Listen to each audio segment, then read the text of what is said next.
Está con nosotros, te lo anunciaba antes, una persona que yo hacía rato que tenía ganas de reportear, y esas ganas las iba compensando con extensas charlas en algún cafetín de acá de San Carlos de Bariloche, pero bueno, generalmente interrumpidos por otra cantidad grande de amigos que se convocan cuando Tito Plaza se sienta en un bar. Gracias. ¿Cómo estás, Tito? Bien, contento de estar acá, convivir y compartir todas estas cosas con ustedes. Y sobre todo una temática que no hay que dejarla de lado, ¿no? La despolitización hay que aniquilarla, y se aniquila de esta manera. De tomar un cafecito a estar frente a un micrófono acompañado de hombres de radio como vos, sí, y otros. La cosa de la tribu, ¿no? Anonimato. La cosa de la tribu, de juntarse y compartir, sí, y charlar y reflexionar sobre la cosa que nos pasa, porque entre todos los efectos negativos del neoliberalismo, el meterse para adentro, el individualismo, el perder el vínculo, sí, es una de las cosas más complicadas, ¿no? Es toda una estrategia, en realidad no es nada nuevo. Lo que insisto mucho de hoy en que hay que tener en cuenta estas cosas, es decir, que no tiene que agarrar de sorpresa, por lo menos aquellos que tienen la intención de referenciarse políticamente en algún lado. Tiene que estar previsto todo esto. Yo insisto mucho, vengo desde el 2015, cuando se perdieron las elecciones, que era previsible que se perdiera, y si no era previsible habría que pensar que se podía perder, por ejemplo. Por lo tanto había que tener respuesta inmediata. Siempre hay que tener respuesta inmediata, y sobre todo los que se dedican a la política. Vos tenés que pensar que te va a ir bien y tener una respuesta concreta para cuando te va bien, pues si no perdiste, claro, como nos pasó. O vos tenés que tener una respuesta para cuando te va mal, para poder transformar esa realidad como ahora que no va mal. Claro. Si no, y bueno, esta es la falta y la escasez de... Yo sé que por momentos pienso que estos muchachos que ganaron no tenían previsto que iban a ganar del todo, no se la creían del todo. Pero ni les interesaba. Después sí, 2 meses antes se encontraron con un triunfo servido en bandeja, ¿no? Pero ni les interesaba porque tenían una propuesta, ya una histórica confrontación con el modelo. Lo que acaba de decir Montoya es el oyente que habló de, sí. Es cierto, digamos, la última vez que se prohibió una paritaria fue con la dictadura, y bien arrancó el 24 de marzo del 76. Sí. Bueno, pero eso habla, yo insisto mucho, no por mi inclinación por la historia y porque a uno le ha tocado en la docencia esa parte. Eso habla de recuperar la historia, porque nosotros tenemos claro qué pasó en el 76, difícilmente no podamos salir de esta encrucijada, porque tenemos la experiencia hecha, solamente hay que recordar y ver esto, que esto que parece un invento, no es un invento, lo que acaban de hacer de la suspensión, claro, como todas otras cosas, ¿no?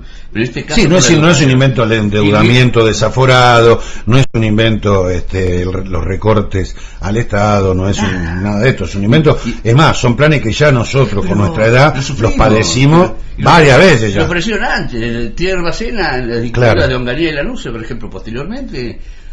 Los padecimos, digamos. Estos son los ciclos que yo insisto mucho que hay que tener en cuenta para poder salir de esta trampa, porque... Sí, hay una cuestión de caracterización también, ¿no? Cuando yo hoy empecé el programa hablando de resistencia, y después con Daniel Di Barto lo terminamos hablando de resistencia.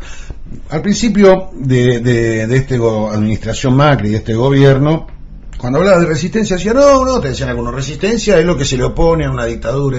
Bueno, a ver, caractericemos un poco. Esto no es una dictadura, lo ganaron en una elección, pero es un gobierno autoritario. Además de ponerle un par de adjetivos más, de oligarca, de neoliberales, después le hacemos la caracterización económica. Digo, pero hay un fuerte sesgo autoritario en ellos, desde el punto de vista de lo intelectual, y además hay como una cuestión hasta de ADN. Estos son los nietos de los fusiladores del 55. No hay duda de todo esto. Bueno, yo insisto mucho con esto, esto tendría que estar previsto en la cabeza de todos nosotros que por lo menos tenemos la intención de que esto no se vuelva a repetir. Esto no es nuevo. Esto, por más que sea gobierno autoritario, es un gobierno tiránico. Tiene que ver que sea dictadura o no dictadura. Lamentablemente, en la Argentina, el término dictadura, como tantos otros, está enquistado en la dictadura genocida. Lo que hay que diferenciar, nosotros tuvimos dictaduras blandas, sí, de nuestra historia nacional. Entonces, comparar esto con la dictadura genocida, por supuesto, es una exageración por ahora. Sí. Por ahora, porque los muertos ya están. Los muertos de hambre, los desocupados, los desempleados, los que se suicidan, los muertos por la violencia Bullrich, digamos. Esto tiende hacia ahí. El sistema de seguridad que hay en el país a través de gendarmería, entrando en bancos, entrando en colegios, entrando en universidades, marca un hecho de una violencia dictatorial. Sí. Bueno, no hay que terminar lo que hay que tener la corrección para el no hay manera de poder implantar este esquema económico si no es a partir de la represión. No hay manera.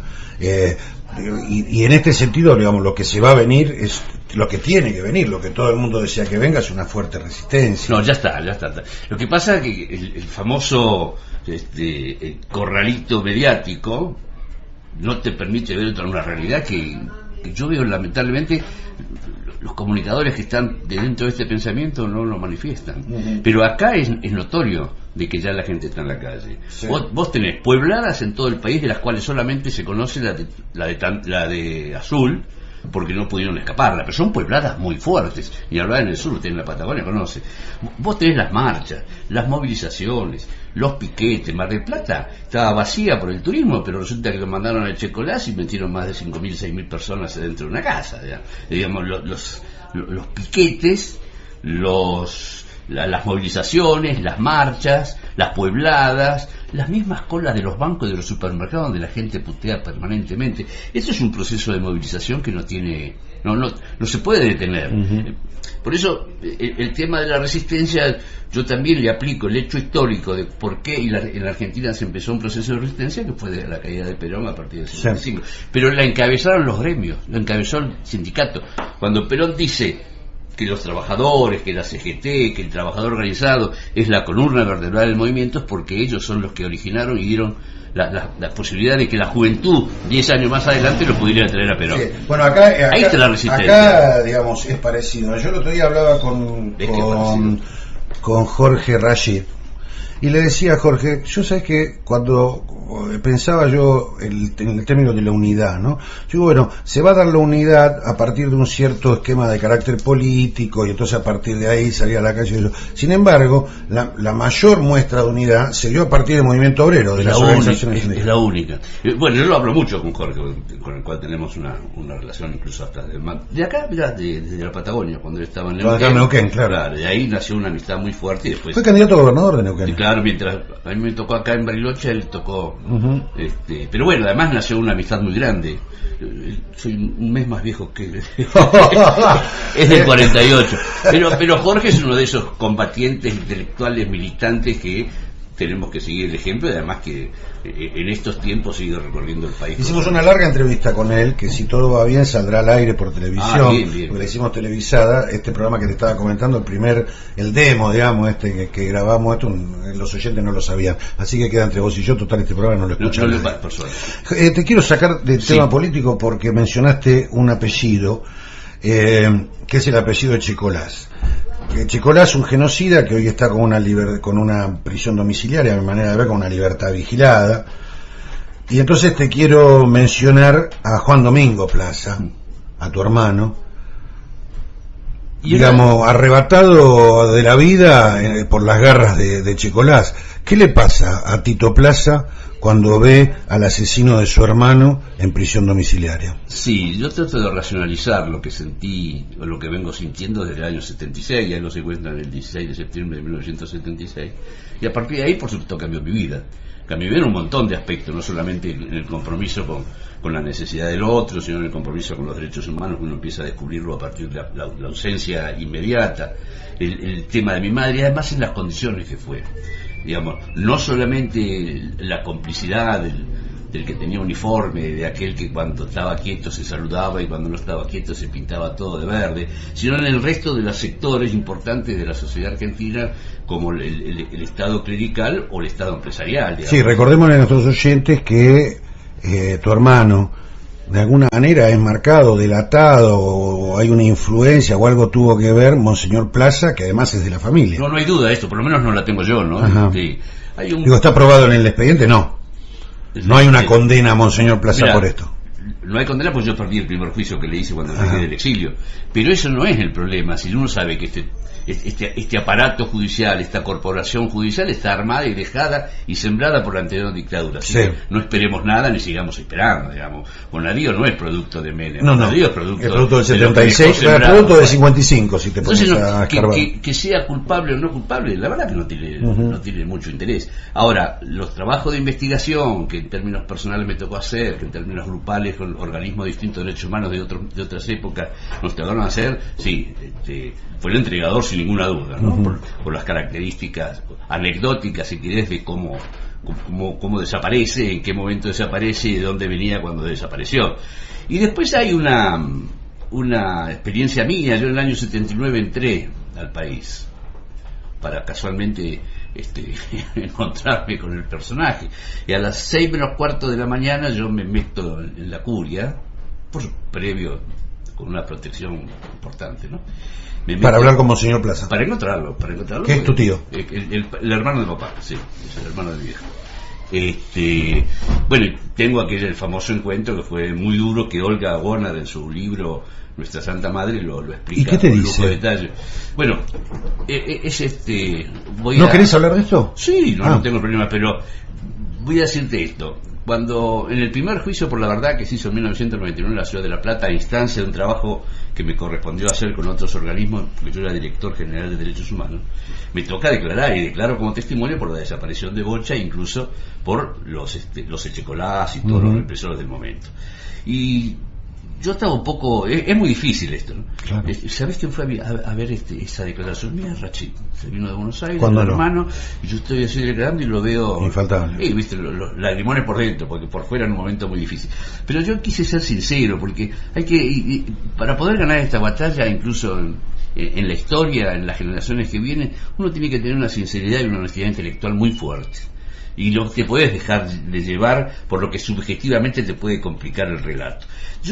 Y consta en acta, porque bueno, declaré ante un tribunal y yo les dije, lo primero que le dije al tribunal es, lo que voy a decir ahora, el testimonio que voy a dar, lo voy a dar por última vez. Y cada vez que se intente averiguar a través mío de qué es lo que ocurrió, que se remitan a porque si no es la victimización de la víctima. Y porque el relato se va modificando con el tiempo. Pero además es una situación de volver a hacerte víctima. Permanentemente, mamá vivía todavía, digamos, entonces hay 2 o 3 líneas que son claves para aquel que participó en esta pelea: la sentimental, la privada, la individual y la colectiva. Yo con Bocha aprendí que tengo 30.000 bochas buscando, digamos, claro. No solamente. No es una frase, es es así, es un sentimiento verdad, que uno tiene. te vas encontrando y todo. Yo cuando conocí tu historia, es un vicio tal vez periodístico, pero me parece que es un funcionamiento psíquico de todos nosotros, ¿no?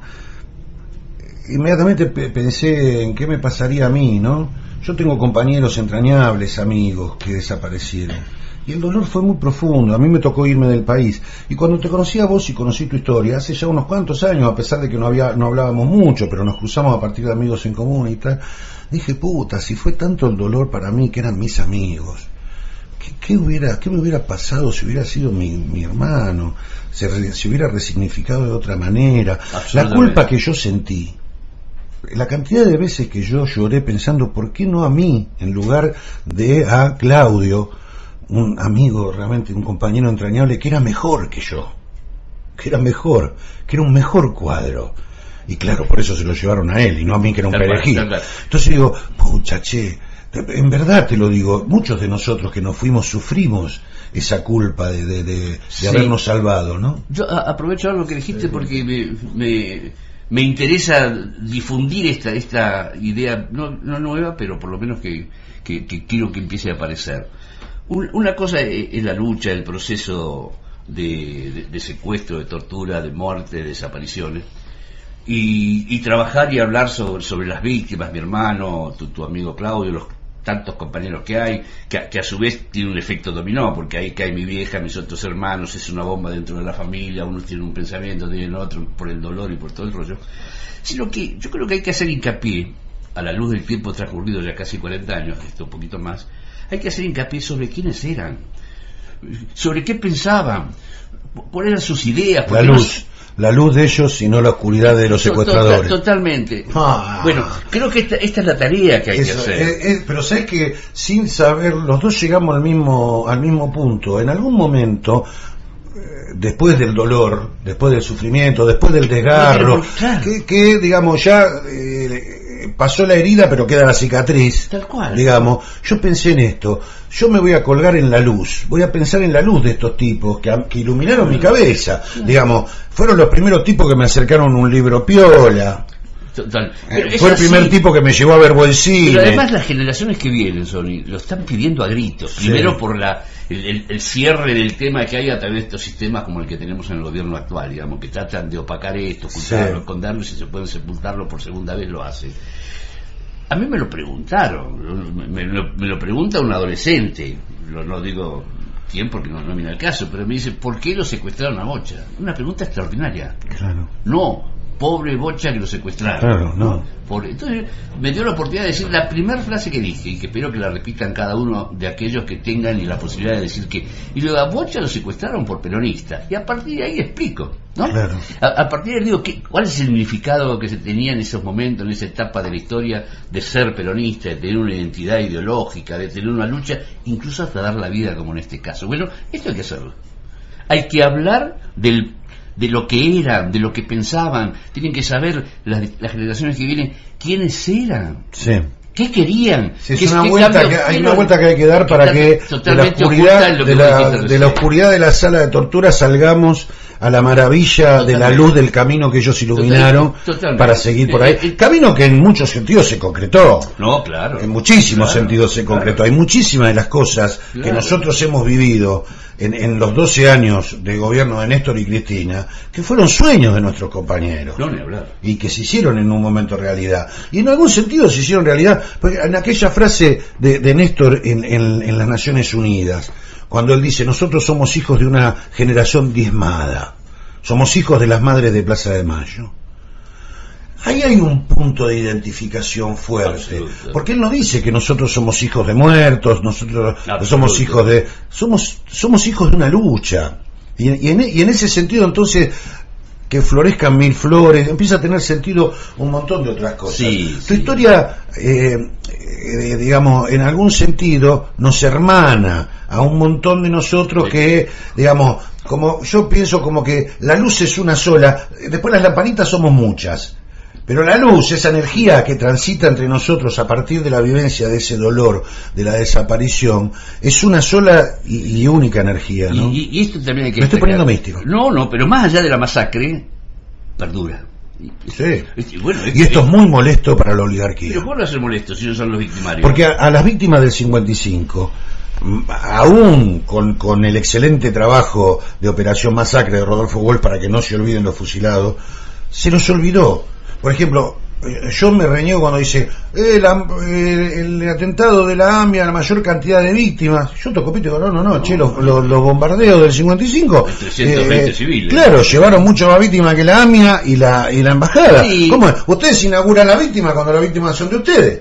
Sí, pero está bien. Ahora los 30.000, más viste, viene los pérfidos y te dice, no eran 30.000. No, pero no importa. No, digo, pero dice eso y va a parar a una oficina triste en Alemania, porque no hay espacio. Y es rechazado en Alemania. Claro. Porque no hay espacio, porque es el negacionismo de lo que efectivamente ocurrió, que fue un hecho criminal y de alta intensidad que termina siendo genocidio, digamos, ¿no? Y esto es una realidad, no se puede evitar, y esto se oculta, digamos, ¿no? Cuando en los homicidios privados, cuando alguien intenta ocultar el cadáver debajo del terreno, del fondo de la casa, pasan 10 años y aflora, digamos. No tiene salida este tema. Así que yo creo que hay que dirigirse a este tema, a decir quiénes eran, qué querían, qué querían de nosotros, qué querían de su sociedad, de su país. Creo que este es el valor que tiene y retomar la lucha y donde el sacrificio de los muchachos. Y con el tema específico de Plaza, pues es eso. Yo tengo formación jurídica por ser abogado, digamos. Y siempre apliqué en estos casos, frente a un poder judicial como este, corporativo, maligno, mercenario y sectorizado, siempre apliqué lo que aprendí en el derecho, digamos. Ante el conflicto, ante el hecho concreto que no se puede demostrar, yo aplico la íntima convicción. Y la íntima convicción es la herramienta de la sana justicia. Claro. Los jueces de otra época, o los jueces en el mundo, o los jueces donde la justicia está evolucionada, la íntima convicción del que juzga suple la falta probatoria de elementos que... Entre la duda razonable y la íntima convicción. Mirá, si Bocha entró a las 10 de la mañana a pedirle auxilio al cura, si a las 10:30 se fue, y si a las 11 menos cuarto me lo chupan, yo no tengo ninguna duda, más allá de otros elementos. Tengo la íntima convicción que el entregador de Juan Domingo Bocha Plaza a los servicios fue el arzobispo de La Plata, Monseñor Antonio José Plaza, al margen de lo que yo hablé con él, que también podría decirle. Pero yo creo que es válido esto de la íntima convicción. Sí. Porque es un hijo de puta como Bonadío, que tiene su íntima convicción de los que están presos son bien presos. Vos tenés también que aplicar la íntima convicción. ¿Por qué siempre la herramienta que para mí, con un orden jurídico que no te favorece, no la podés utilizar al servicio tuyo? No, utilicemos a las armas del enemigo. Entonces yo tengo la íntima convicción que el arzobispo de La Plata, Monseñor Antonio José Plaza, y lo digo después de haberle prometido al tribunal allá en el 99 que no lo iba a volver a decir, es el entregador a las fuerzas o a los grupos de tareas de la época de Juan Domingo Bocha Plaza, mi querido hermano. Y ahora vuelvo a donde empecé. Dale. Echecolásen. Bueno, ahí tenés, porque, ¿cuál es la necesidad de todo esto? Yo empecé estudiando Derecho y cometí el error de ir a trabajar a un estudio jurídico. Entonces empecé a vivir esa esquizofrenia entre lo que me enseñaban mis maestros y lo que yo veía en tribunal, claro. Sobre todo en un estudio que se dedicaba a penal. No llegaba nadie a tribunales, todo era arreglado en la comisaría. Bueno, entonces dije, no estudio más, me dediqué a estudiar sociología. Hace más de 20 años yo dejé la profesión de lado, así que tiene que ver con esta posición frente... Pero bueno, esa es mi formación más bien idílica y demás, aunque la vida en lo práctico me llevó para otro lado, claro. Que yo abandoné la profesión, pero sin ningún sentimiento de culpa, digamos. No porque verdaderamente, digamos... no hay posibilidad de pensar en justicia con un tipo como Echecolásen en libertad vigilada. No, pero claro, porque, a ver... Digamos, no es el mundo en el que uno traería un hijo. No sé si me entiendes. Porque está ese asesino suelto y va la justicia, que se supone que es aquel que está para cuidar. Pero además, como eso que hablabas hoy, que dijo Burri, son 12 puntos, tiramos uno para avanzar con los otros 11, digamos. Y esto es lo mismo, hoy las figuritas de Echecolásen, pero están saliendo libres todos, hay un proceso de amnistía clarísimo. Sí, hay 190 y pico, clarísimo, y bueno. Sí, hay un proceso camino al indulto. Entonces, la forma de ir paralizando esto es meterse de lleno en una propuesta política concreta, claro. Pero que tiene que ser integral, si no da. Sí, no son compartimentos estancos. Claro, si no se transforma en venganza, lo que debía transformarse en un hecho de justicia. El que no cambia todo no cambia nada tampoco, como decía. ¿Y en qué momento te fuiste? ¿Cae en cana, digamos, desaparece tu hermano y te vas del país? No, te quedas. Ya antes te había sido. Mi hermano mayor se va un mes antes y yo salgo el 28 de agosto del 76. Y en septiembre. Y a Bocha a los 15 días me lo chupo. ¿Y a dónde vas? A México. Bueno, había una colonia, estabas en el había DF. Una colonia grande, había dos lugares donde había una mediana organización. Que vamos a contar la historia como es. Ya había el proceso de exilio venía antes por la persecución. Sí, por la AAA. Bueno, así que ya había estructuras, ¿sí? Los organismos o los, ¿cómo se llama? Las organizaciones políticos militares de la época tenían su organización. Gracias a un Girbora hubo un sector. Claro. De a los 60 palos. Por ejemplo, que permitían tanto en México como en España propiciar una estadía creado que fueron muchos. Lo que hacía que el exilio fuese un exilio militante, como fue mi caso. Claro, había un par de grupos en México que estaban un poquito divididos. Bueno, yo conocí por lo menos dos grupos que se digamos... Sí, los del COSPA y los del... Yo era auditor del COSPA, digamos. Pero es donde hay dos argentinos hay una discusión. Yo no digo que sea malo. No, para nada. A mí me parecía, además, yo agarré, como dicen en Brasil, yo agarré el bondi andando y me parecía muy divertida. Yo cuando me fui me quedé en el Brasil. Mis hermanos siguieron rumbo a México, mis dos hermanos mayores, y yo me quedé en el Brasil un poco. Yo me fui a fines del 78, principios del 79, y pensábamos en la contraofensiva, digamos, que queríamos estar ahí en la frontera para volver rápidamente. Un delirio. Pero ese delirio tan criticado en su momento, porque además las consecuencias fueron muy graves. Cayeron tantos ahí como lo que había caído hasta ahí. A la luz de la historia, yo fui un crítico profundo de ese fenómeno, a la luz de la historia hay que empezar a reivindicar algunas actitudes, algunas conductas, algunas propuestas. No por equivocada era una mala propuesta, porque hay que tener en cuenta que el enemigo, que es el mismo que tenemos ahora, nada más que ahora usa saco y corbata y antes usaba uniforme. Entonces hay que empezar a replantearse nuestras propias críticas, productos de la autocrítica. Yo soy bastante enemigo de las autocríticas, porque no hay peor crítica, o la más subjetiva de todas es la autocrítica, donde vos casualmente analizás para criticar. para decir que estuviste mal. Así que todo ese proceso de México, lo que tuviste vos en Brasil, los compañeros que entraron por Brasil, ahí me tocó salir por Lima, no por Brasil, digamos, todo ese fenómeno hay que rescatarlo desde ahí. Aquellos errores que pudieron haber sido graves tuvieron un propósito concreto. Sí. El caso de Tucho Valenzuela es un caso, tal cual, creo que es emblemático de eso que se sufrió. Pero no dejo de decir, ya volviendo más a la realidad, que los sectores juveniles a través de la historia, especialmente en los últimos 30 años, se han equivocado. Los juveniles se han equivocado profundamente. Mirá, si me lo permitís. Sí. La famosa juventud, ¿no? O la juventud maravillosa, a esa a la que apostamos todos, la juventud que trajo Perón y todo el rollo. Los procesos juveniles generacionalmente son fuertísimos e importantes en el proceso de acceso al poder o al cambio del poder.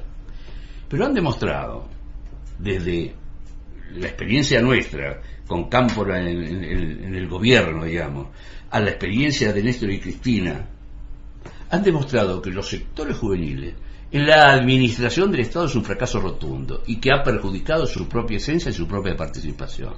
Vos fíjate cómo termina esto, es una simplificación de algo que tengo dentro de un marco teórico, pero da para explicarlo en la radio, que a partir de ahí se genere un debate.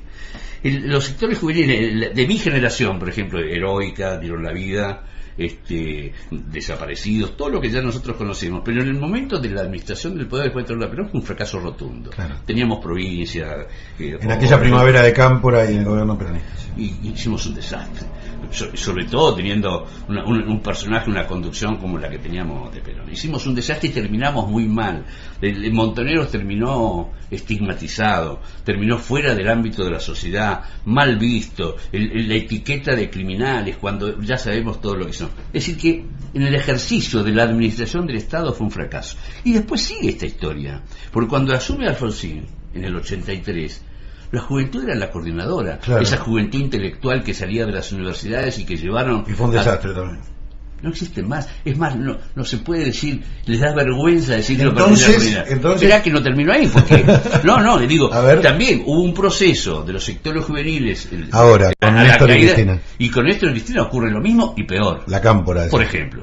Es decir, todo eso que se vio. Está bien, pero entonces, es importante esto, dale, porque hay que hacer una diferencia, no es una crítica a la juventud. No, para nada, lo entendí así. Bueno, todo ese proceso, ese símbolo que vimos de la juventud en el velorio de Néstor era extraordinario. Es decir, que la juventud otra vez volvió a poner la política en su lugar, a través, por supuesto, de quienes conducían en este caso Néstor y también Cristina. Pero después, en el ejercicio de la administración del Estado, fracaso rotundo. Hoy no se puede decir en todo el país que eso de la Cámpora, por ejemplo, por decir una cosa. Y en esto quiero ser duro, porque se apropiaron de aquella lucha juvenil, tanto de un lado como de la coordinadora como de la Cámpora, pequeños sectores que empezaron a vivir de las prebendas del Estado. Esto es una realidad concreta, esto es una de las causas que el combo, ¿no?, de la derrota hay que analizarla y a partir de ahí debatirla. Pero yo les dejo este juego político e ideológico. Los sectores juveniles son la fuerza motriz para el cambio, y se logra el cambio a través de su fuerza motriz. Pero en el ejercicio de la administración del Estado hay que empezar a prepararse, porque si no vamos a volver a fracasar. Tito Plaza, en FM Horizonte. Yo iba a agregar algo, pero mejor no agrego nada porque voy a arruinar el momento. Tito, gracias por haber venido. No, gracias a vos. Fue hermosísimo charlar contigo y espero que estas charlas se alarguen fuera de micrófono, y que nuestro amigo en común pueda propiciar una cena junta o algo de estilo. Ahí había dicho que no existía, que no tenía voz, pero ahora habla, ¿viste? Es como la lacrana. Está con nosotros Fabián Signato, a quien quiero saludar. Gracias, Fabián. Me gustaría hacer un pequeño comentario que marca un poco esta historia que él contó, que es muy emocionante. Yo me quedé mudo como la llevaron, me encantó cómo la llevaron. A Bocha lo desaparece un tío, lo desaparece Checolás y lo condena un amigo de Tito. Claro, bueno, eso es importante. Eso quiero, ¿puedo comentar eso? Sí, porque mira, faltaba más. Me puse yo. Aparte, el juez Rosati, esto es así.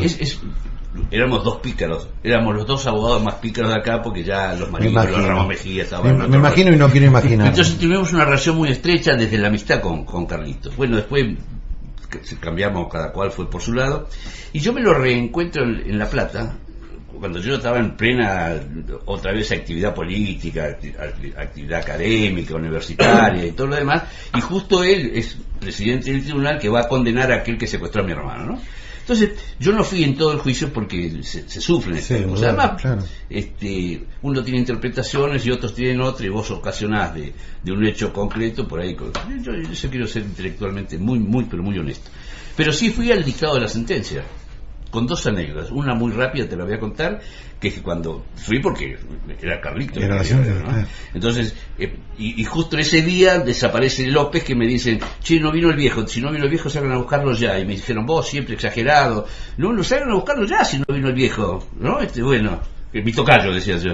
Y, bueno, ya lo de Julio López lo sabemos, porque se dejan llevar por lo que decís vos, se dejan llevar por el hecho criminal, genocida y demás, y no se atiende a las consecuencias de esto, que también es un problema ideológico. Bueno, eso quería contarlo, como una anécdota que a mí me dejó muy marcado. Pero el hecho de ver que Carlos Rosansky, mi amigo de San Carlos, por eso yo quiero tanto también Bariloche, mi amigo de Bariloche, mi colega con los cuales hicimos tropelías sanas, por supuesto, dentro de lo que es el mundo de la sociedad de barilochense. Como él era un abogado muy superior a mí, porque a mí me gustaban otras cosas. Ver que ese personaje es el que condena a quien secuestró a mi hermano 40 años atrás, para mí era la frutilla en el postre de la vida. Termina de cerrar una historia que es para... Es impactante. Sí, es para una novela. Es para una novela, exactamente. Lo comentamos después con Carlos, claro. Tal cual. Bueno, mandan mensajes, después lo vamos a leer. Gracias, Tito. Gracias a vos.